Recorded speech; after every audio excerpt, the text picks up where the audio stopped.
Hey, welcome back to my channel. In this video, I'm going to talk about freelancers and how freelancers can retain long-term clients on different freelance marketplaces. So if you look at my screen, first thing first, you see a lot of invoices and the date goes back to 2004. I'm an early bird when it comes to freelancing. I started working as a freelancer in 1998 and then I've been literally being treated as a rolling stone on different marketplaces before settling on IT Moonlighter.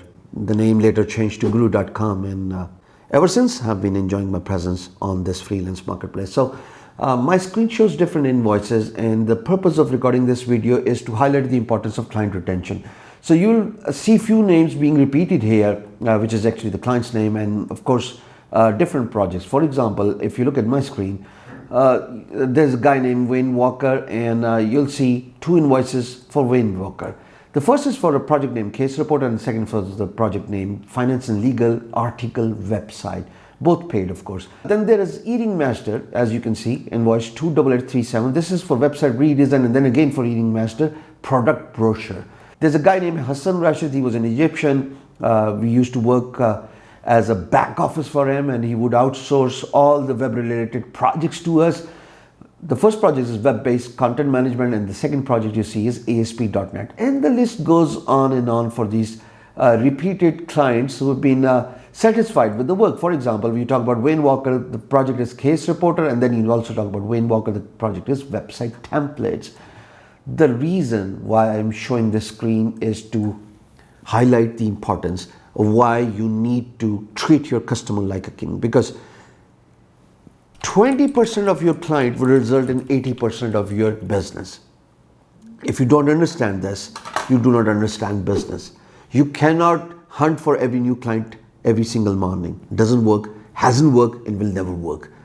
So instead, what you should be focusing on is your customer services, and what you should be eyeing on is winning your clients' trust, so that not only they keep coming back to you, but they also refer more people to do business with you.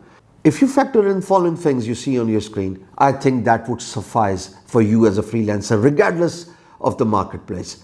The first thing first is integrity. Never compromise on integrity. Second thing is value proposition. You are as big as you challenge yourself. Third thing is your pricing.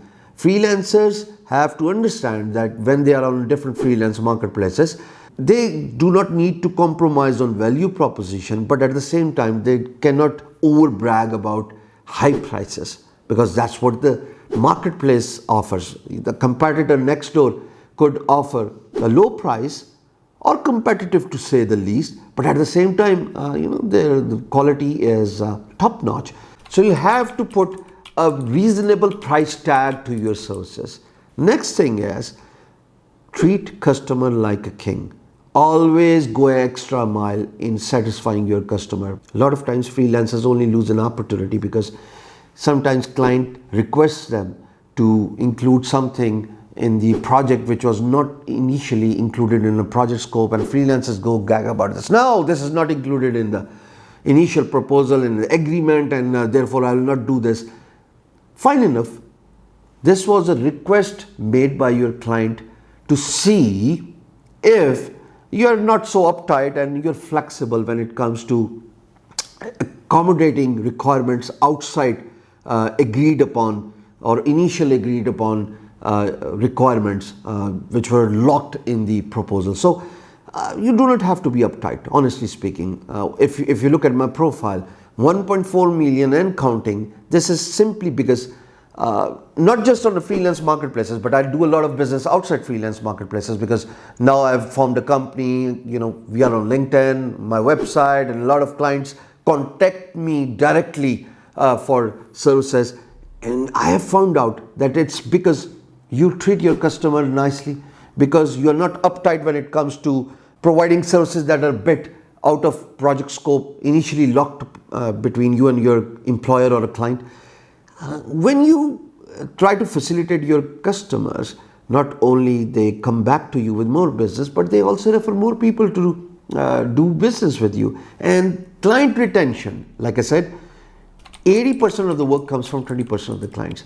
And that is only possible when you do not compromise on your value proposition, on your values. At the same time, there's no hidden price. You're not ripping your customer apart. You're not scaring them off with hidden prices or extra prices for kind of new additions that were never agreed upon. Honestly speaking, my experience says if you are flexible, your clients are also flexible, and they love people who are flexible, so that they can continuously send more business your way. Client retention. If you want to become a successful freelancer, focus on client retention. Thank you very much.